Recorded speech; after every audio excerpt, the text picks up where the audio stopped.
Welcome to the New England Hemophilia's Webinar Wednesday series. My name is Sarah Shinkman. I am NEHA's Program Director, and I will be your moderator for tonight's webinar. We're so glad that you were able to join us for this.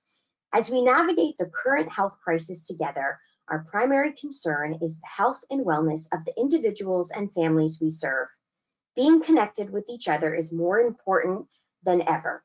While we may be practicing physical distancing, staying healthy means not falling into an unhealthy pattern of social isolation. Our goal is to keep you as informed as possible. That's why we launched this series. For the foreseeable future, NEHA will be hosting an educational forum at 7 p.m. each week called Webinar Wednesday. Tonight's webinar is all about advocacy. While we can't visit our state capitals in New England for in-person office visits, we can still reach out to our elected officials. Policymakers throughout the region are working hard on legislation related to COVID-19, as well as other issues. Our speaker tonight, Representative Joe McKenna from Massachusetts, will share more about what he and his colleagues are doing to support constituents during this time. Legislative advocacy may look a little different right now, but many of the things we'll speak about are engagement strategies you can use during this time of physical distancing and throughout the year. Building and maintaining relationships with your legislators is so important, and why not use this time to reach out? Before I get started in doing some more of our introductions and some of our live polling, I'd like it to take a minute to recognize the New England Bleeding Disorders Advocacy Coalition, or NEBDAC for short. We are thrilled to be able to talk a little bit more about this great coalition. NEBDAC's combined effort of all 6 New England states, along with the additional efforts of the New England Hemophilia Association, NEHA, the Hemophilia Alliance of Maine, HAM, and the Connecticut Hemophilia Society, CHS. For those who are unfamiliar, a little bit more about them, 2 state lead ambassadors represent all 6 of the New England states. In addition, NHF, HFA also have 2 representatives, as well as HTCs who sit on the group. Ambassadors help to monitor legislative bills, petition their respective states to declare March as Bleeding Disorders Awareness Month, participate in monthly calls, and so on and so forth. We're so grateful for their efforts to monitor policy priorities for our community, not just during this time of COVID-19, but year-round. They've really put a lot of effort into helping us create some of the content for tonight, and so I'd really like to recognize their great work. And I'll just put a quick plug in to say that for those who might be interested in getting more involved in this, we do have an opportunity to help as an ambassador, which I can speak to a little bit later. So again, thank you all from NEBDAC for your support there. I'd also like to support some of our NEBDAC partners who make a lot of the work that we do possible through their financial support, as well as supporting us with different advocacy initiatives. And we'll hear a little bit more about that from Takeda tonight. So again, I'd like to recognize those partners, including Takeda, CSL Behring, Genentech, Pfizer, Sanofi Genzyme, and NHF, the National Hemophilia Foundation. Without their support, a lot of this wouldn't be possible, and we're so grateful for what they've done for us in years past, as well as during this time when we're all navigating new things. So again, I'd like to welcome our featured speakers to tonight's webinar. I'm first going to get started with Keith Bish. We're thrilled to have us joining from Takeda's advocacy team. Takeda is going to share a little bit more about the work that they've done in general with advocacy, as well as with NEBDAC, how they are adapting during this global pandemic, and their work in the local area. So Keith, let me turn it over to you to share a little bit more about what you do, and then I'll continue with some of our live polling tonight. Thank you. Sounds great. Sounds great, Sarah. Thank you so much, and thank you to NEHA and to Rich specifically for inviting me on tonight. I know it's always a little under. I wish we could all be in person and do advocacy the way we like to do, which is shaking hands and actually speaking to people face to face. But in this Corona and COVID-19 new era that we're in, we'll be doing this for the foreseeable future, and hopefully we're all getting a little bit better at this. If you've ever had a fear of public speaking, doing it via a webinar is actually the perfect way to get introduced to it, because you're only speaking to yourself. So it's always a good time, and I always enjoy speaking with you guys. So Sarah introduced me. I'm Keith. I'm with Takeda Patient Advocacy. I've been with a series of companies, starting all the way back at Baxter, and then Baxalta, and then Shire, and now we've ended at Takeda, and I think we found a long-term home here.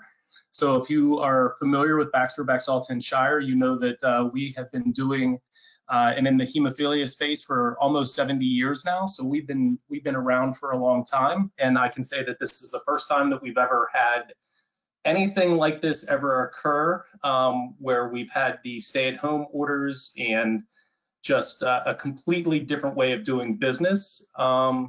Rich had asked me how we were adapting at Takeda in the COVID-19 era, and I can say that it's just completely turned the work environment upside down, which it has for just about everybody. Back on March 8th, Takeda started by sending out a news release to all of its employees around the globe, basically saying that they were that Takeda was instituting basically a stay-at-home order ourselves, that we would not be able to travel any longer. Any personal or any type of meetings or engagements that we would have would need to be done virtually now. So since March 8th, we've essentially been at home doing our work through virtual meetings and WebExes, much the same way as the rest of the country has been now. So I feel like we're adapting. I think we're getting better at this new normal that we're all experiencing. And I'm very proud of the work that Takeda has done in this. There's a lot of leadership positions that Takeda has taken in this. One of them has been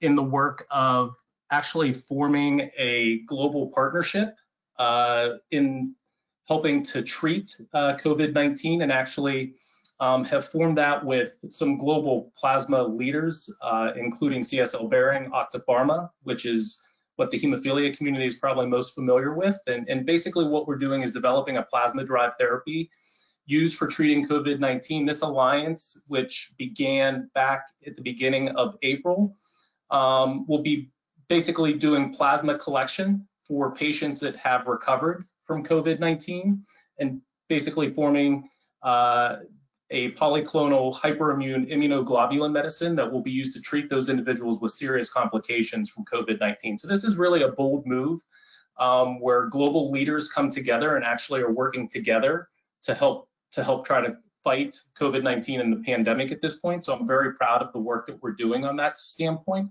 As it relates to the products that we currently have for the hemophilia community, we don't really anticipate any supply chain issues at this point in the short term.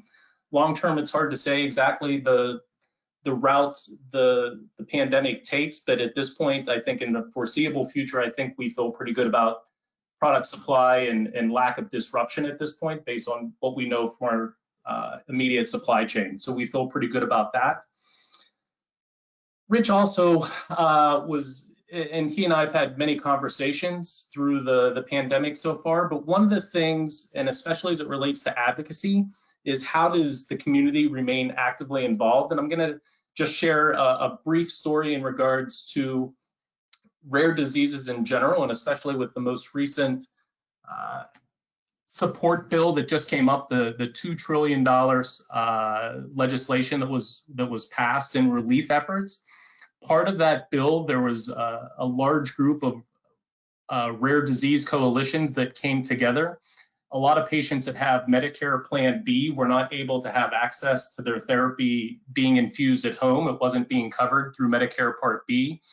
And as part of the legislation that was being developed, there was a large coalition that was trying to get language put into that legislation to try to get patients out of institutional settings where they would have to go in and actually receive their therapy in a doctor's office or an infusion suite or in a hospital setting, and have those have the ability to do that at home. And this created a lot of letter writing opportunities for national rare disease coalitions, for local rare disease coalitions to come together and actually actively legislate to Congress, which was a pretty neat endeavor. It happened very quickly. It was a Friday afternoon that this hit. All weekend, letters were being written into Congress, going straight to the speaker's desk, going straight to the senators' desks to try to get this piece of legislation added into that bill. And so it was really neat to see the advocacy side of this coming into work, even during a crisis situation. Unfortunately, that didn't get added into that piece of legislation. However, CMS was willing to make some changes regulatory wise, and they were able to get some allegiances or some alleviances for patients so that they could start receiving those infusions now at home. So there is some positive things that come out of this as well. So it's very good that we're still talking about advocacy, even though it's a different form now through different social media opportunities. But I just think it's a neat way to be able to work and be able to activate the local communities to help support things that are very needed at this time. So I'll turn it back to you, Sarah. I appreciate the opportunity to speak. Thank you. Wonderful. Thank you so much, Keith. I think that was a great way of framing kind of, both what's happened in the past as well as what's happening right now.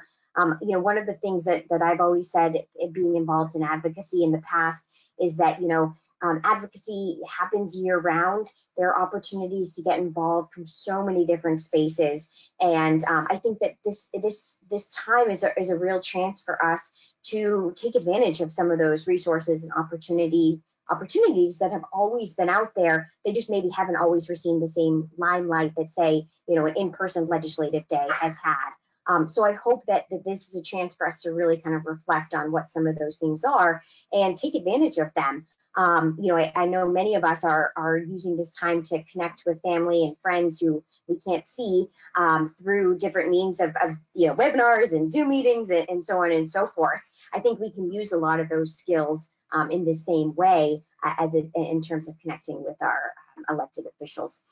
So before I turn it over to our engagement and with our polls, I do just want to give a couple logistics. I've seen we've had a few questions that have come in already through our chat feature. If you have any questions, about anything Keith has shared, about anything myself or the NEBDAC group have put together, and then of course with Representative McKenna, please feel free to ask those questions there. We will do our best to be able to monitor that closely and ask those questions once we get to the Q&A towards the end of tonight's webinar. Our hope too is that this webinar also goes until about 8 p.m. For those who have joined us on prior webinar Wednesday series, you might know that we've gone a little bit over because we've had great engagement. So we'll do our best to keep it as close to an hour as possible, and you're welcome to jump off at any point. We will share this webinar as a recording afterward on NEHA's Facebook page and through our website. So I want to quickly do a live poll just to give us an opportunity to get to know a little bit more about some of the folks who are on the line. For those people who have been to a NEHA webinar Wednesday series previously, I'm sure that you've seen us do this. So just bear with me a minute. I'm going to go ahead and pause my screen and pull up the questions that we have here. Okay. So we'll bring up our software. If you do not already have your cell phone in front of you, if you could please grab that. And I'm going to ask that you kind of play along here with some of the questions that we have. We've been using this as an alternative to being in person. So I would ask that, again, grab your phone, and if you text the number 781-412-7971, let us know what's making you smile right now. We thought we'd start off on a positive note here. I love the sunshine as the first response here. Dogs, always a good thing. Running. I'm impressed by that person who's exercising. I admit I've had a bit of a deficit there. Oh, I'm glad that my son, who's in the background, who's throwing in his cheer, is getting some shout out as well. He likes to participate in these. Awesome. I see that wine seems to be our #1 thing. Shout out to whoever said grilled cheese. That is high up on my list as well. Awesome. Thank you all for participating in that. You know, I think as many of us can identify with, a lot of us are feeling isolated as this continues further and further. So I think, you know, as much as we can focus on the positive and what we're doing to help cope with this, it helps us all look at this from a positive standpoint. And so glad to see that NEHI is also high up on the list, as I see faith as well with God and friends and so on. I'm going to move to the next question just to be mindful of time here, but thank you all again for your participation. Okay, so we always like to do a quick mental health check-in just to kind of gauge how folks are feeling right now. So again, text that number 781-412-7971. Let us know, how are you feeling right now? I'll give this a few minutes for people to be able to respond to. It looks like so far most people are saying doing pretty good. I'm doing okay.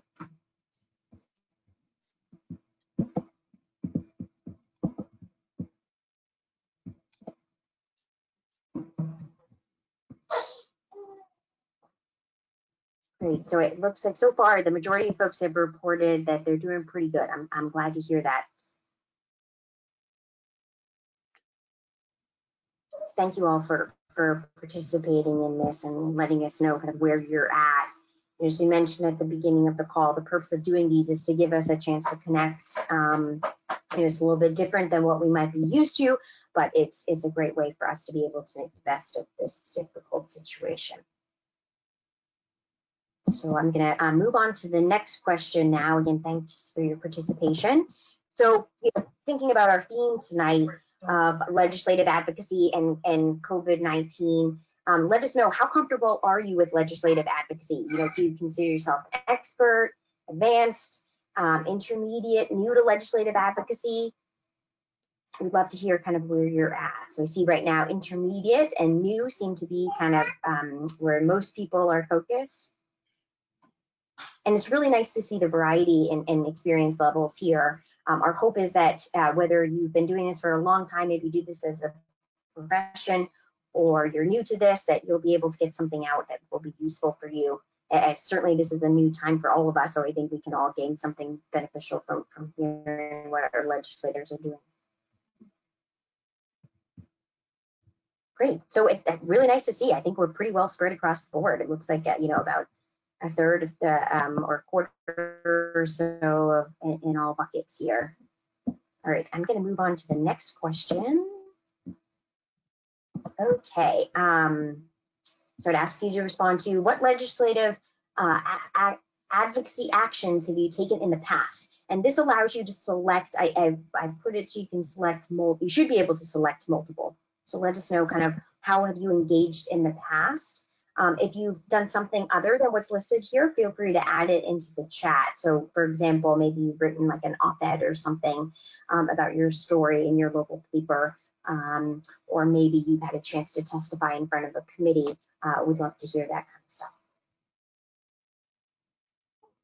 It's really nice to see that we've got at least something from everything here.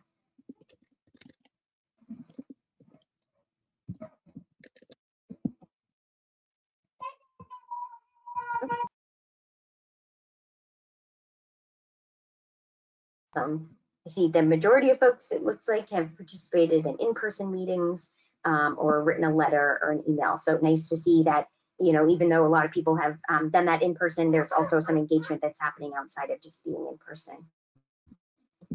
And oh, I like Joe McKenna, how you've participated in addition, and the other is got elected.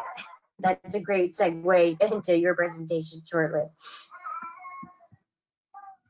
Okay, so I'm going to just, we've got one more here that we love. This is something that we had talked with Representative McKenna about previously.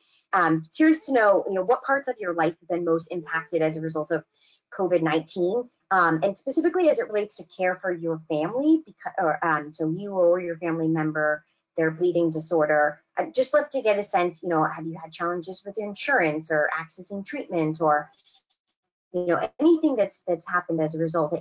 I see financial is the first thing that pops up here. I know that's certainly been a concern. that we are hearing, access to supplies, insurance. Love to hear some of those things here. I know we talked with Representative McKenna earlier about some of those things that he might be able to speak to specifically as it relates to his work in the Mass legislative branch. Right, so access to infusion supplies, civil rights, not seeing family. Right. And thank you all so much for participating in this. I should say all of these responses are confidential and anonymous. We don't share this information. This is really just a chance for us to be able to engage with you while we can't do it in person. So I'm seeing some themes here, including financial challenges, access to supplies, access to food, paying for bills, missing clinic.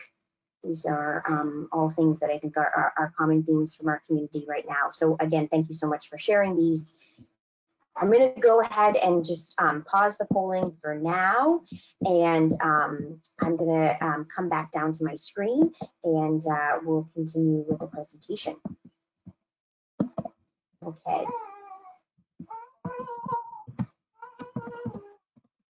Okay, so here we are. Before we turn it over to Joe McKenna, who will speak a little bit more about what's happening in the Mass legislative branch, I'd like to share a little bit more about what's happening in New England.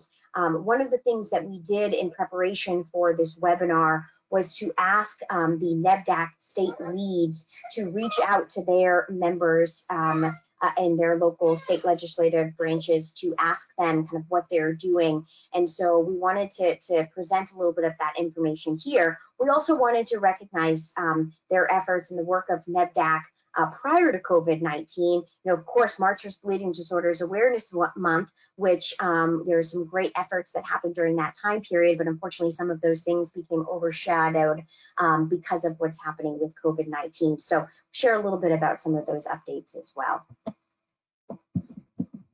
Okay, so first let's get started. We wanted to share some of the questions that our state leads asked their legislators. You can see here they all sent emails out to their legislators with these questions, and we've included some slides here about the different responses that they received. Feel free to screenshot this slide. We'll also share this out as our recording afterward, but these are great questions to be asking our legislators right now, and you can use this as a template in your own advocacy efforts. Okay, so let's dive in to kind of our state of the states here. So we'll begin with Connecticut. As you can see, these were a couple of the bills that were being monitored by NEBDAC prior to COVID-19. There's still things that we are monitoring, but you might not be hearing about in the same way that you would have previously. For Bleeding Disorders Awareness Month, there was a proclamation that was signed to recognize that time. And in terms of kind of what's happening with their current legislature, the General Assembly is not meeting, and they're hoping for a high-speed session as an alternative during this time when we can't necessarily meet together. And I want to share a little bit about some of the information that the NEBDAC state lead was able to hear directly from Matt Lesser, a state senator. Apologies if that's getting cut off there, the graphic. As you can see here, this state senator said specifically, in terms of talking to constituents, is that something you're interested in? And he says enthusiastically, love talking to constituents. Reach me by scheduling an in-person meeting, of course, once COVID restrictions are lifted, or send a call or email. And I think that's a great point to highlight. And I know that Joe McKenna will speak a little bit more about his experience with that right now. But our legislators, while they may be working in a different capacity, they still want to hear from us. So we'll move on to Rhode Island now. Again, a couple things that have been happening in Rhode Island include a bill on implementing step therapy protections. Both a proclamation resolution were signed recognizing Bleeding Disorders Awareness Month, and you can see that all General Assembly sessions have been canceled through towards the end of April. So some changes there as a result of COVID-19. I'll also share that if you aren't already signed up for NEBDAC's monthly email that comes out on Fridays, if you're interested in seeing more about what's happening policy-wise, please feel free to sign up for that, and you can continue to monitor legislation that's happening as a result of COVID-19, as well as some of these other bills that are still there. They might just not be getting the same kind of recognition that they may have previously because, of course, of all these changes. So I want to share a little bit about what we heard back from Chris, from a state representative from Rhode Island. And he says, what about bills is the question. The legislator is not in session this week. When we return, we will consider how to handle outstanding legislative items. So again, things may be changing a little bit in terms of the session, but that doesn't mean that we can't still be proactive in letting our legislators know about what is happening, to our community by reaching out. Okay. I'll continue on with our next state, New Hampshire. What are we watching? You can see these different bills that we have here, some of the priorities in the state of New Hampshire. And there was a proclamation signed to recognize Bleeding Disorders Awareness Month. And as you can see, the general court was suspended through May 4th, except for the Joint Legislative Fiscal Committee. And again, I know Joe will speak to this a little bit later in the presentation, but I know a lot of our state legislatures are currently working on shifting financial priorities as a result of all these changes, and of course changes then to the state budget. Okay, and here we see something from Joe Morgan, a state representative from New Hampshire. And he, the question was posed, what are you working on? And I really love this response here, checking in with town leaders and first responders to ensure they have the resources that they need. So, certainly COVID-19 related, but, making sure to stay in contact with those constituents and ensure resources are being maintained throughout this time. Okay, and now we come to Vermont. Not as much information to share here, but there's still certainly a lot of important things happening in Vermont right now, waiting for confirmation on the Bleeding Disorders Awareness Month. And I think one thing that Vermont's done that's really interesting is making the legislature online right now. I know other states, not just in New England, are modifying their sessions, and Joe can speak to that a little bit more when he gets started momentarily. And then what are we hearing about from our Vermont officials? We hear from a state senator who says that Zoom meetings about only about coronavirus with the state now projecting a $50 million shortfall.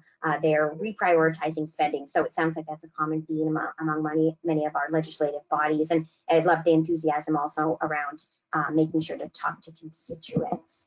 And last but certainly not least here, we've got Maine, my home state. And you can see in terms of resolution for Bleeding Disorders Awareness Month that was passed. And then as far as the current legislature was adjourned on March 17th with no date set to resume. Any non-emergency laws they pass will be effective after June 16th. We didn't have a chance to hear directly from one of our legislatures, our state leads from Maine. However, I know from my own experience with my representative out of Freeport, Maine, who's the Speaker of the House, she's been putting out a lot of emails regarding kind of what's happening with COVID-19 and how to get involved or get response. And if you aren't already signed up for your legislators, either website, Facebook page, social media, that's a great way to stay in contact with them during this time.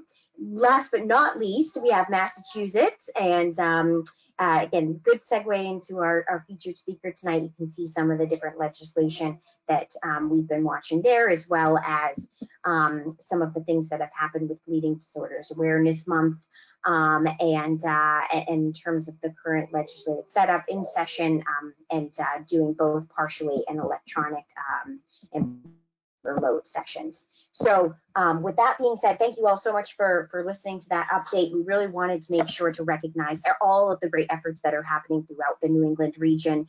It's important that, as a coalition, we are mindful of the work throughout this area, and we continue to monitor that. Certainly the COVID-19 stuff is taking precedent right now and priority. However, other legislation is continuing. So with that being said, I would love to introduce our featured speaker for tonight's session. We are thrilled to welcome Representative Joe McKenna, who is a member of the Massachusetts House of Representatives. He represents the 18th Worcester District.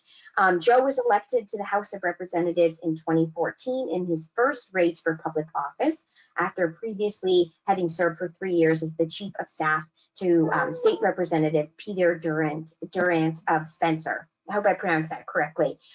So with that being said, I'm going to pass it over to Joe, who will speak a little bit about kind of what's happening in Massachusetts. And again, if you have questions, I can see the question box is blowing up right now. So please feel free to type them there and we'll have an opportunity for Q&A afterwards. So Joe, let me pass the baton to you. Thank you.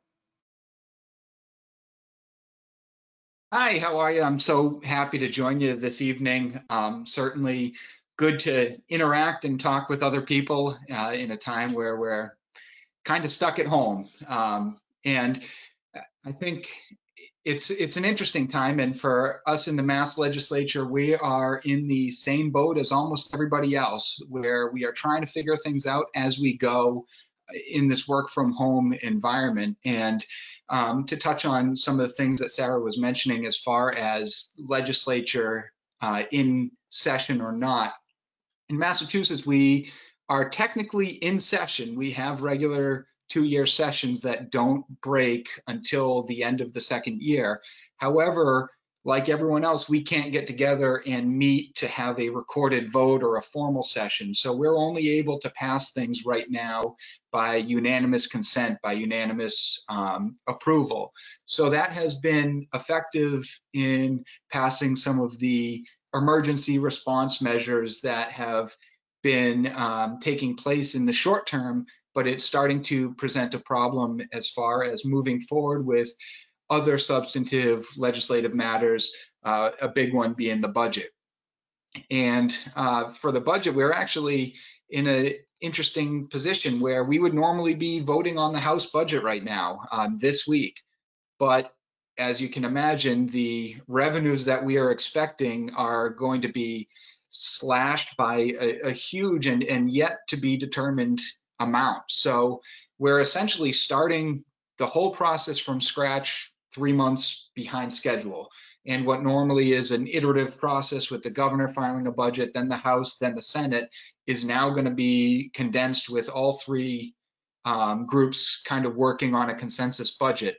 And we're limited by our Mass Constitution as far as getting together, and we're required to meet in formal sessions in person in the same building in order to cast a vote by our Constitution. And so that is presenting a unique challenge as we try to adopt and see if we can implement some sort of vote from home system that some other states have done.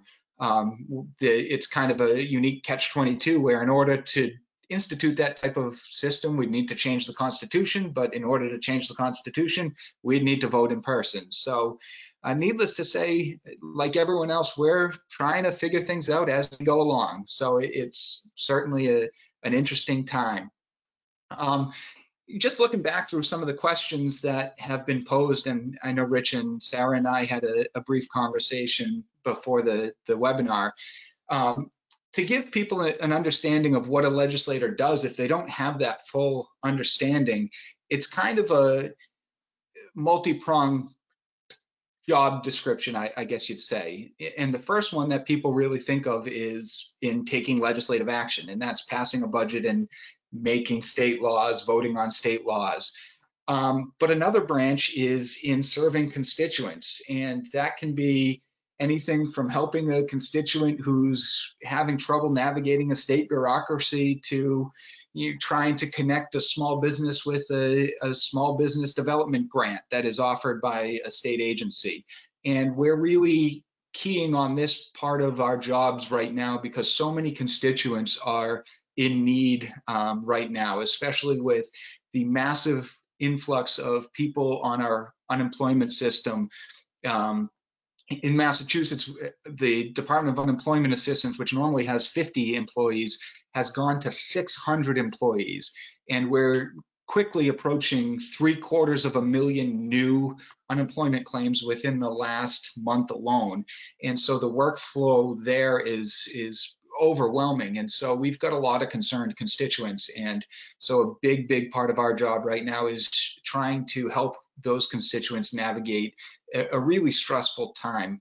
And then the third kind of role of a legislator is working in the community, as we saw from one of the answers from one of the other state legislators, it's reaching out to the local community to see where there's need, to communicate with the police chief and the fire chief and the EMS director and the hospital administrator to find out how they're doing and what they need from the state. So that's kind of the job of a legislator in a nutshell. And to look at it more, and I kind of already touched on it a little bit, but to look at what's happening in Massachusetts right now and what am I doing specifically, really it is pretty focused on COVID and COVID response. We've got between 20 and 30 new pieces of legislation that have been filed since the COVID outbreak that address the crisis in countless different ways, whether that's expanding paid family leave, whether it's preventing foreclosure and eviction processes from moving forward, or providing time and a half to grocery store workers. There are dozens and dozens of new bills that have been filed in response to COVID to try and help people in different ways. And that's really kind of sucking a lot of our legislative focus. And as I mentioned, the budget is another one that we're trying to rewrite the rules in real time as we go forward and figure out what it's going to look like. Another full-time job in and of itself is simply sorting through the deluge of information that's coming out. Things have changed so quickly on a regulatory and on a legal standing, with new unemployment systems being created on the fly, eligibilities for those different programs changing rapidly, stay-at-home orders, stay-at-home advisories, each state operating a little bit differently, and the overlap between federal regulations and state regulations. Just sorting through all of that information is a job in and of itself, and trying to make sure that that information gets into the hands of constituents who need it the most. And then once that's done, you've got countless businesses and nonprofits and special interest groups also sharing their new policy updates, their changes in operating procedures and how things are going. So just trying to stay on top of the ever-changing environment, regulatory and legal and benefits, and make sure that our constituents are as educated as possible in this really challenging time is a huge focus of both legislators and their staffs. And really the staffs are unsung heroes in this. They're always unsung heroes, but especially right now, they're handling the brunt of the constituent dialogues and navigating the systems, and they deserve a ton of credit. And so that brings me to the question that we saw a lot of in the state surveys of, do legislators want to talk to constituents right now? And I'm going to touch base on something that Keith had mentioned in a second, but I also want to acknowledge the difficulty of this. It is a delicate question, and I'm going to risk possibly making Sarah and Rich a little uncomfortable here, but it is a delicate conversation to reach out to a legislator right now, because right or wrong, and speaking from my own experience, and I'm trying to be honest and not sugarcoat things, we legislators are so laser focused on COVID right now that there's a perception that COVID's the only thing going on in the world. And so a non-COVID related outreach could be met. I'm not saying it should be, but it could be met with a little bit of a slower response, or maybe some frustration from a legislator who has that perception of, well, you know, I've got to deal with COVID. I don't have time for this, or that bill's not going anywhere because it's not COVID. So we're not even thinking about non-COVID related things. And as I started thinking about this question over the past few days, my own mind frame of this question started to change. And the reality is the world is still spinning, and these other issues that were important before COVID still are. And so despite the challenge and the difficulty and the delicacy of a non-COVID related advocacy call, it is hugely important to remind us legislators that there are still non-COVID related issues that still matter and that still need to be addressed. And so I understand that advocacy is not always easy, and it could be even harder right now, but don't let that frustrate you, because we do, as legislators, need to be reminded of those issues that matter outside of COVID. And that brings me to what Keith had talked about. If there is a COVID related question or concern or issue, then this is the best time to reach out to a legislator, and especially to share how COVID is impacting you as someone with a bleeding disorder, or a family of someone with a bleeding disorder, or a caregiver of someone with a bleeding disorder. And Keith had shared the story of patients trying to receive eligibility to do their infusions at home and getting that wrapped into the federal CARES bill. And that is a perfect example of why this is, in fact, the most important time to hear from constituents, because the pace of legislative action and the pace of change is so quickly. And we are, as legislators, are trying to learn on the fly the impact that isolation, that quarantine, and that stay-at-home orders are having on each and every individual out there. So if we don't hear that you aren't able to do your home infusion because of some bureaucratic red tape that maybe should be addressed in a COVID response bill, then we're not going to include that language. And that bill may move in a couple of weeks, where normally it would take a couple of months and we'd have some time for outreach. So when it relates to those COVID specific items, how your life is personally affected, and I know that we had the poll that mentioned a lot of supply concerns about insurance coverage. Hearing how these things are changing on a day-to-day basis will immensely inform our ability to act on those dozen or so pieces of legislation before us. So again, be prepared that a non-COVID related call to a legislator may be met with a cooler than expected response, but don't let that dissuade you from reaching out. And especially if it is to share COVID related concerns and updates, that you absolutely should reach out. And the best way for me has always been a personal conversation.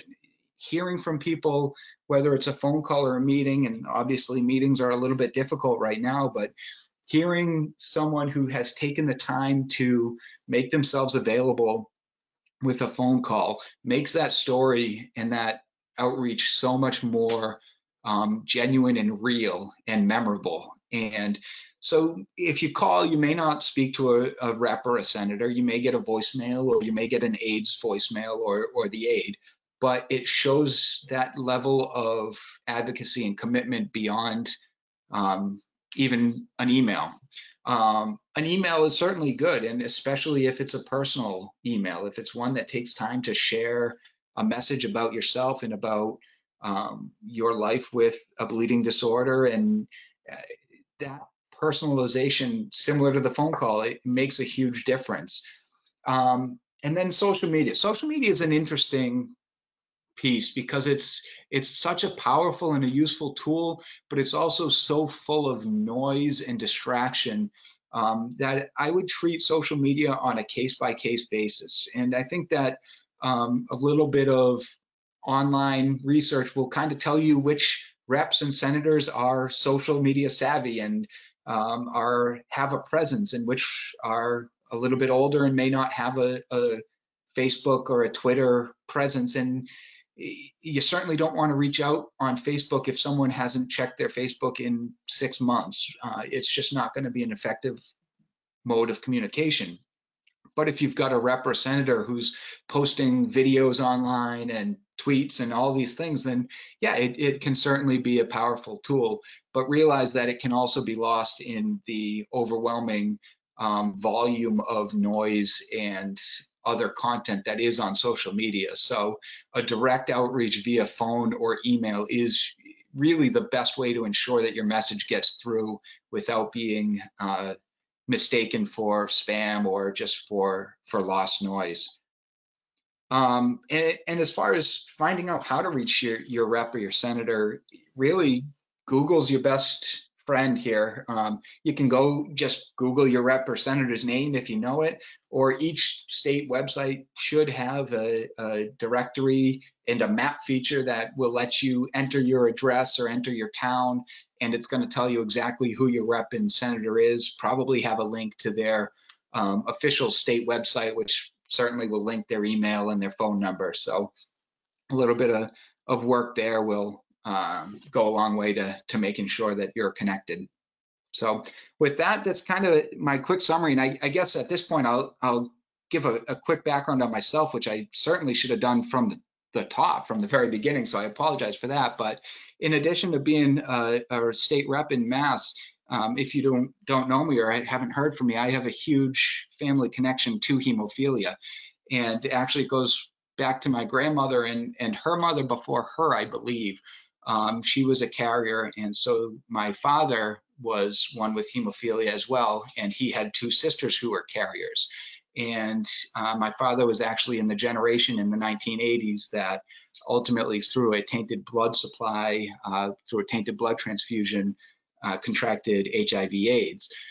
And then, as I mentioned, he had 2 sisters who were carriers, and so I have 2 first cousins who also have hemophilia, and my sister became a carrier as well, so now I have an 18-month-old nephew with hemophilia. So I am very, very connected to the hemophilia world and the hemophilia family, so I speak from that perspective as well. Thank you so much, Joe, for sharing that. We really appreciate it. And I got a good laugh about your mention earlier in terms of transparency. If anything, I think we really appreciate your willingness to kind of speak to what's realistic right now. That's exactly the kind of thing that we want to hear. I know from my own experience working in the advocacy space, oftentimes people are really anxious about reaching out to their legislators. And as we always reminded, people in trainings and whatnot, our legislators are people too. They're experiencing similar things, and I'm sure kind of hearing some of that from you, it helps us all kind of put ourselves at ease and help us to kind of navigate the best way to reach out. So thank you for that. Yeah. We're getting tons of questions, so I am going to do my best to try to go through these and kind of and share these with you. And so let me go ahead and get started. Somebody asks the question, how are you addressing the needs of vulnerable populations right now? That's a big question, so I'd be curious to know maybe a couple points there. Yeah, the biggest way right now is making sure that the benefits that are being expanded mainly through the Federal CARES Act, but also the state is providing supplemental coverage where there may be gaps in that federal CARES program, making sure that addresses the needs of those who are food insecure or housing insecure. The state has done a tremendous job of ensuring that the homeless population, one that's really at high risk, has a place to go to receive shelter and to receive treatment. And it's not preventing the outbreak among the homeless, to be sure. There certainly is an outbreak there, but we can't just write off entire segments of the population when we're saying shelter at home if someone doesn't have a home to go to. So really just trying to make sure that the emergency legislation is all-encompassing and as broad as possible is the biggest way that we're moving forward right now. And as I mentioned, that is a challenge right now with so many bills coming forward at such a rapid pace to try to keep up with everything. That's great. Thank you for sharing that. A couple other questions in terms of vulnerable populations or what we're hearing about in the news right now. Someone commented about how in Rhode Island the governor is limiting activities for people who are 60 years and over. I realize, being in Massachusetts is a different state, things may be a little different there, but I wondered if you could maybe speak to some of those limitations for folks who are in, maybe in an older age group, and kind of your thoughts on restricting those activities for people who may be, maybe at an older age. Yeah, and that's a huge challenge. And I'll share one anecdote in Webster. We're a unique community that we have a hospital and 3 nursing homes and an assisted living facility all in the same town. And over the weekend, I got an extremely distressed email from a constituent whose family member lives in one of the assisted living facilities. And they said, did you know that the manor is now accepting COVID patients and has a COVID dedicated wing? And how can this be? And how can you allow this? And we're introducing this disease into an extremely at-risk population. And I thought about it for a little bit, and just about every issue that you come across has multiple sides. And so my gut reaction is, yeah, that you are absolutely right. How dare we as a Commonwealth bring a sick patient into a nursing home, into a facility where we have an at-risk population? But then I called the nursing home and had a conversation with the administrator, and it turned out that it was a prior resident who had gone out for a dialysis treatment, who then became COVID positive at the center. So then they converted one segment of the home into a COVID response wing. And the perspective that he gave me is that those with COVID are now just as vulnerable and just as important, and they need some place to receive care as well. They can't all be in a hospital, because if they were in the hospital all at the same time, then we've got the problem that we've been hearing about on the news every day for the past month of hospitals being over capacity. So if you've got someone who's COVID positive, who's not quite acute enough to be in a hospital, we need to get them somewhere else to get care. Not every place has a remote field hospital set up, so the next best place is somewhere that is already equipped, staffed, and has the professional knowledge and infrastructure to care for someone who needs medical treatment, but maybe not hospital type setting. And that very likely is a nursing home. So for the family of that COVID patient, they need to have care as well. So it's such a challenging conversation to have, to tell someone whose family is healthy at a nursing home that, yes, we're introducing this risk, but the COVID patient needs the healthcare system just as much. So we owe a responsibility to them to provide the best level of care that we can as well. So, I mean, that wasn't a decision that I was in a position to make. I'm just trying to understand the rationale behind it. And at this point, I'm happy I wasn't in that position, because it's a nearly impossible decision to make. How do you choose one segment of the population over another? And I guess with some of the restrictive behaviors limiting those who are 60 and over, you try and do it for their own best interest, but at the same time, you're limiting their freedoms and their liberties, and not everyone wants to hear that message, and not everyone wants to adhere to it. So I think the biggest tool that we have is communicating, and I kind of outlined this whole spiel to the individual who was very distressed when he emailed me, and he kind of calmed down and said, I understand. I see where you're saying, I see where you're coming from. So communication and openness in what makes the decisions, what factors make up the decisions, and why certain decisions have been made, I think is of utmost importance now more than ever. Thank you for that response. We really appreciate all that you had to share on that issue. I have a couple questions that come in that are similar, so let me shift to those. So somebody asked the question of how can advocates be helpful to legislators to advance a bill? Should we talk to other legislators that may be interested? And how would we know who best to approach? I'd like to just share, because there's a question that's related to that. So maybe you can kind of speak to both if that's okay. So somebody says, please share what we need to do for the Rare Disease Council bill in Massachusetts that would potentially help rare disease families so much in this time of COVID-19. So if you don't mind kind of, speaking to both of those, I think that would be great to hear. Absolutely, and I'm glad you brought that bill up specifically. I am one of the lead sponsors of that bill. And so I'll give a very brief overview of the legislative process in as simple a terms as I can, because it's a process that 6 years into my career I still sometimes get confused by. But when a bill is introduced, it first gets portioned out to a committee, a topic area committee. So each legislature has different subcommittees, and one will be transportation, one will be veterans affairs, one will be childcare, and one is healthcare and healthcare finance. And so understanding which committee a bill has been referred to is the first step. At that point, in addition to reaching out to your own personal rep or senator, it's pretty easy to figure out on the state website, again, which reps sit on a particular committee.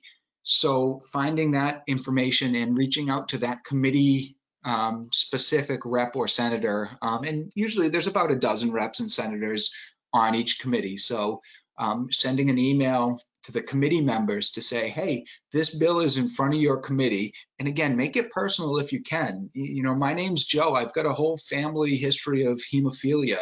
And we have challenges in educating teachers and healthcare providers about what hemophilia is. So this Rare Disease Advisory Bill will bring together professionals that will advance knowledge and understanding and awareness of all rare diseases, but especially hemophilia. So that's why it's so important for this bill to pass. If you personalize it and share a little bit specifically to those members of the committee, that's going to drive a little bit of momentum behind getting the bill pulled favorably from the committee. And once it moves out of one committee, there's an outside chance it'll go to a second committee, but more than likely it'll move into the General Assembly for a vote of the entire membership. Something that's really important to keep in mind is that the legislative process is incredibly slow, frustratingly slow, and it often takes multiple sessions, which is 4, 5, 6 years, for bills that seem to be really, really good ideas to move forward.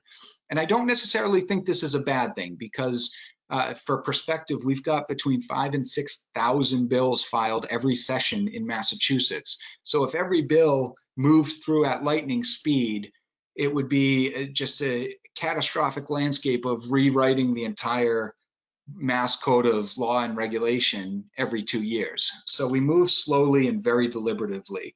So in that regards, we want to take every small incremental step forward as a victory. So one term, a bill might get sent to a study order and killed in a committee, but it gets refiled. And then the next term, it may get voted favorably from that committee with a little bit of a language tweak and then move to the General Assembly. And then maybe it stalls out there. But then the term after that, now it's passed through the committee, it's passed to the General Assembly, and you've seen some incremental positive steps forward. So certainly sometimes it moves slower than even I would like, and it's difficult to see bills that have such potential good impacts move so slowly, but small step forward are a good thing. And the best way to reach out and to push bills forward is to find out which committee the bill is in and talk directly to those committee members, as they're going to have the first bite at the apple. Thank you for shedding light on committees too. I know when I first kind of got involved in the advocacy space, there's so much talk about committees, as kind of another step to the legislative process. And I think it's really helpful for people to understand kind of how that works and how you could do that outreach. So that was great. So I want to kind of transition into a couple other kind of more informative questions as to how to receive information. Somebody asks, what's your best resource for information? I think they're specifically asking around kind of what's happening in Massachusetts as far as COVID-19 and legislative efforts that are being done right now to respond to these challenges. Yeah, in Massachusetts, the state has a COVID task force that has been meeting multiple times a day for the past 6 weeks, and they've been updating a central website. And they actually just within this past week put together a dashboard, which is, I mean, it's a little daunting. It's a 22-page document, but it details so many resources and information and data that is available. And I believe I have it up on my website. I think it's just mass.gov/COVID-19. But it is a challenge because there is so much information to be had. There are, like I said, countless new rules, new regulations. Just about every agency is changing their policy. So I certainly understand the overwhelming nature, but the state of Massachusetts, for one, has a really great kind of clearinghouse of information on their dashboard, on their COVID specific website. That's a collection of all the task forces information as well as the legislation that's taken place. That. And I'll also just make a plug too for those who might not be in Massachusetts. If you go to NEHA's webpage, we have a button right on the homepage that drives you to our response to COVID-19. And at the bottom there are links to each state and where to find different resources that would be able to plug you into some of the different things that are out there for you, including things like unemployment resources, health insurance challenges, and those kind of things. I want to transition to a great question that I think is certainly applicable, not just in this space, but outside of everything we're experiencing right now. Could you talk about a time when a constituent made a particularly strong impression on you? Maybe a story or something that really resonated. Yeah, there's been a couple. Unfortunately, they're really almost tragic stories. So I hate to tell them because they're a little bit depressing, but it's, again, the personal story. And one that I'll share was a woman I met at a senior center, and she had shared with myself and the state senator in the area a story of her son. And at first when someone approaches you and you're out and they say, we need to change the law to fix something, you kind of, okay, you take it with a grain of salt and expect some far-flung idea. And her response was immediately just floored us. She goes, my son was murdered by his wife, and he was stabbed 128 times. And the problem now is that she was not found guilty of the crime. She was found innocent because of insanity. And we need to change that to be guilty, because we know that she did it. There's no dispute. And so that really, I mean, I don't know how you respond to someone in that situation, but the senator in our area and I worked together, and we worked with countless committees to try and figure out how we could change the wording of our judicial system so that someone who we know has committed a crime is found guilty. And that gets, I don't want to get too much into the weeds, but there's a whole philosophical conversation about what is guilt, and can someone who has an insanity have guilt. But needless to say, we were able to move forward and come to a resolution where a permanent record for that individual would be created. But again, it's the personal message and this personal story from this woman and how her life had been impacted, and her sharing what it felt like to be told by the court system that the woman that had murdered her son was innocent. While it's just a word, that word, it just had a tremendous impact on her and her family, and really just moved the senator and I to try and take action. So it doesn't always need to be that dark, and I'm sorry to bring such a dark story into this, but it goes to show that hearing personal stories, it removes it changes the conversation from words on a page to an actual life and an actual story, and the actual impact on someone. That's great. Thank you for sharing that.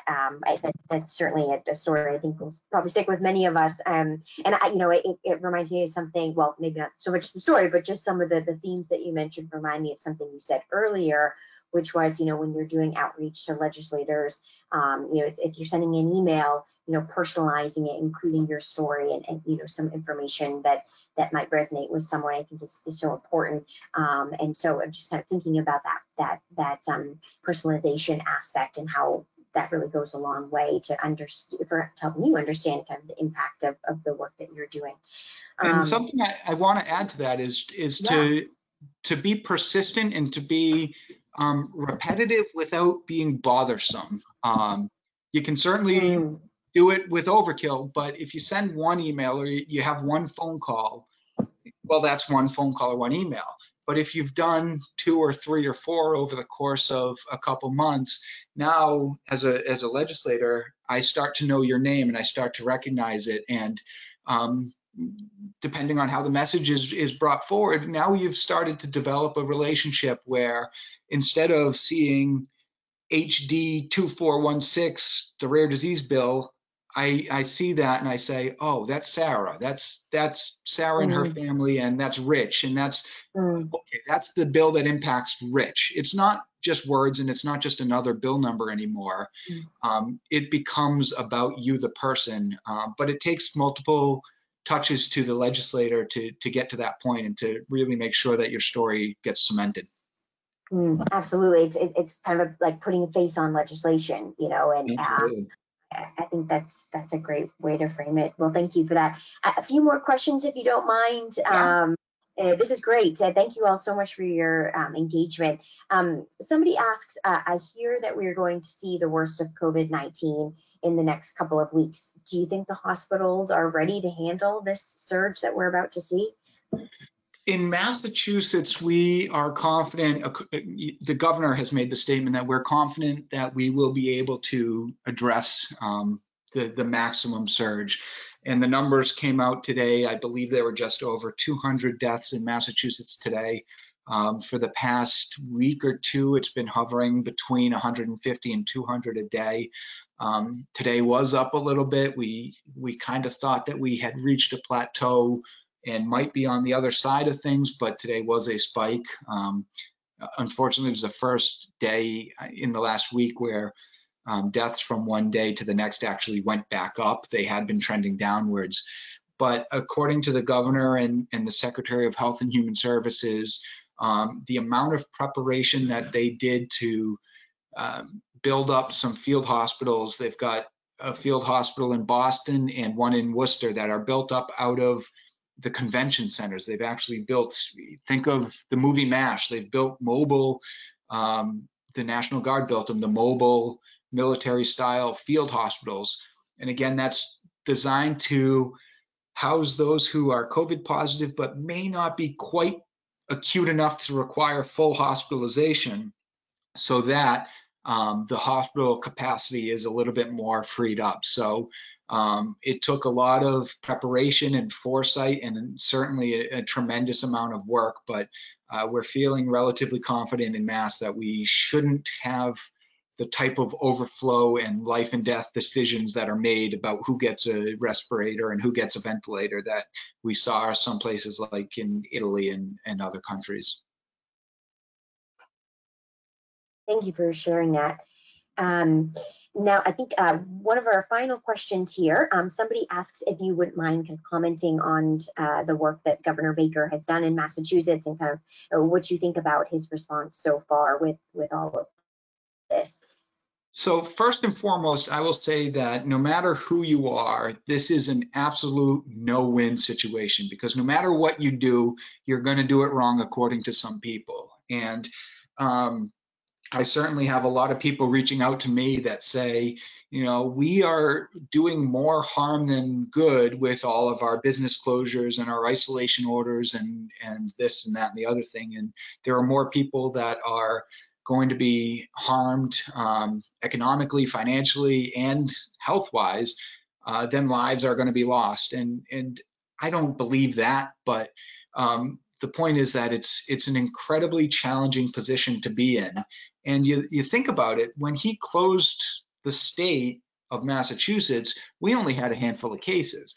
That's a bold decision to make, to close an entire state with relatively low empirical evidence. Now, granted, they had modeling and we had some observation from other states, but I give Governor Baker and the administration a tremendous amount of credit for having the courage to stand up and say, the numbers may not be huge, but we're going to take some really drastic, really painful, and really unpopular decisions in order to make sure that we're as prepared as we can be. And that's part of, that's absolutely all of what has flattened the curve in Massachusetts. I know we all hear that.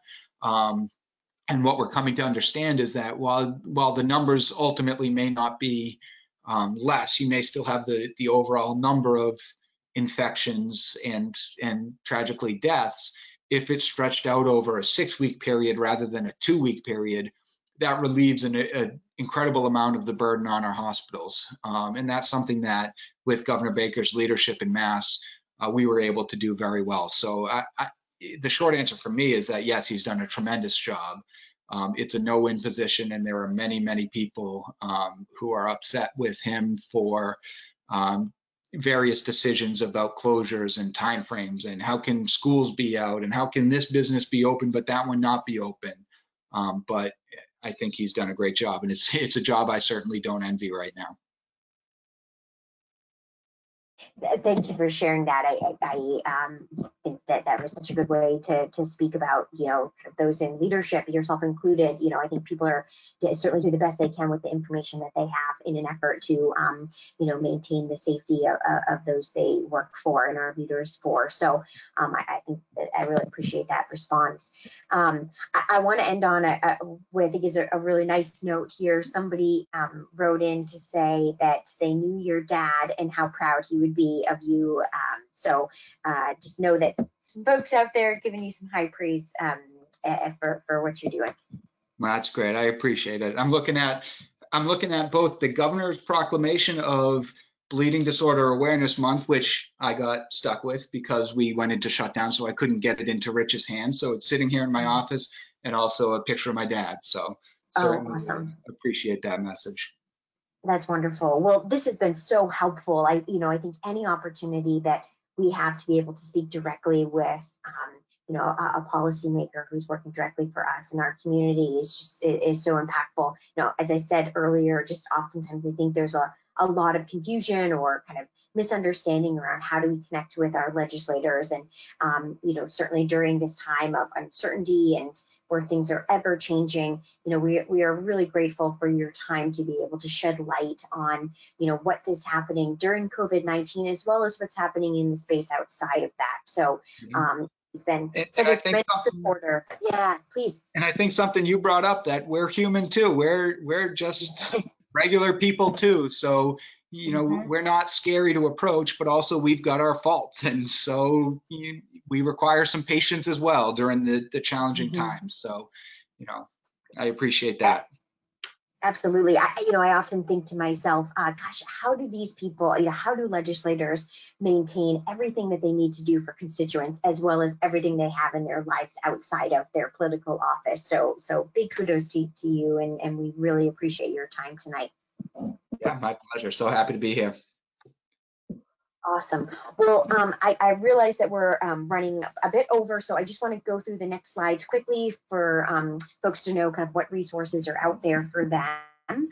Let me go ahead and advance to our next slide here. Thanks to the work of NEBDAC, we put together a Mad Lib exercise that is really intended to just kind of help in your advocacy efforts. You know, our hope is that by hearing Joe's story and the information he shared tonight, that your next step would be to start doing that outreach to your legislators. If you don't already know who they are, as Joe mentioned earlier on the call, you know, it's easy to Google the information for them. You can even go directly to your state legislature's website and type in your zip code and be able to find the information there. So you can use this script here as a way to get yourself started. I know sometimes with advocacy it can be intimidating, and finding the right words to say can be hard. So we try to put some of those words down for you. And as we talked about earlier, you know, make sure to personalize your story. So use this as a template and as something to get started, but make sure to include, you know, some of the things that you are experiencing right now. And I think, you know, Joe had mentioned earlier today, with the pace of advocacy or legislation moving so quickly, understanding how you and your family are impacted by all of this, and, you know, what are some of the challenges to your healthcare as a result of, or some of the other things that you're facing, you know, tie those in. So we've got this Mad Lib exercise available on NEBDAC's website. Please go there and you'll be able to find this. And again, use this as a prompt to help you get started. One of the things that we are doing in an effort to try to encourage increased outreach for advocacy is please reach out to your legislator and then report back to NEBDAC, NEHA, what it is that you're doing. Post on Facebook and tag us. Send us an email, let us know how you've done outreach, and we're going to enter folks into a drawing, and whoever is selected from that, we will send you a little prize as a thank you for your legislative effort. So please make sure that you're taking this time to reach out to those folks who are making decisions about what's happening to our care during this time. I also wanted to share a few other resources that we have. Again, most of these are on NEBDAC's website. We have a resource page for those who are interested in learning more about advocacy in your state. Also, just general advocacy for all bleeding disorders, and then links to NEHA's website, where we've got a whole page of response to COVID-19, including links to webinars, coffee chats that we're doing. As I mentioned earlier, we also have links for every state and where you can find resources on things like unemployment issues or health insurance issues. NEBDAC, NEHA, PAM, CHS, everyone is here for our bleeding disorders community during this time. You know, if you're unsure about where to turn right now, please let us know. You know, while we may not be able to give you that resource directly, we could try to help point you in the direction of a place where you might be able to find more information. So lastly, I want to close again by just thanking Representative McKenna for his time tonight and for being willing to not only share his story, but so much great information, answer our questions. You know, big thanks again to our sponsors, including Takeda, for making the time and providing the resources and support for us to be able to put these things on. Again, whether we're in person or we're doing these things virtually, please know that these advocacy efforts continue year round, and we're here to support you on that advocacy journey. So more information for what NEBDAC here. We will continue to put information on the website as well as on social media, and this recording will be available afterward for anyone who wasn't able to join us for the whole session. So thanks everyone. Real quick plug, I just want to say that next week's webinar Wednesday series, we're going to be talking about medical marijuana and pain. As cannabis becomes more mainstream, it's important to understand how those with bleeding disorders may incorporate it as part of their treatment program. And we've got our speaker, Michelle Whitcop from NHF, will review the history and legalization of marijuana, legal implications while using and researching cannabis, and specifics on how to access and use cannabis legally. So that's our session for next week. Please join us for that. We also have a couple chats coming up tomorrow night for Blood Brothers. We've got a session for dads Sunday, as well as a stretching session led by a physical therapist Sunday morning, and a mom's chat next Tuesday morning. So join us for all of those things. Thanks so much for staying with us a little bit longer tonight, and I hope you have a great evening. Thanks again, Joe, for your time tonight. Thank you. Have a great night. Bye-bye.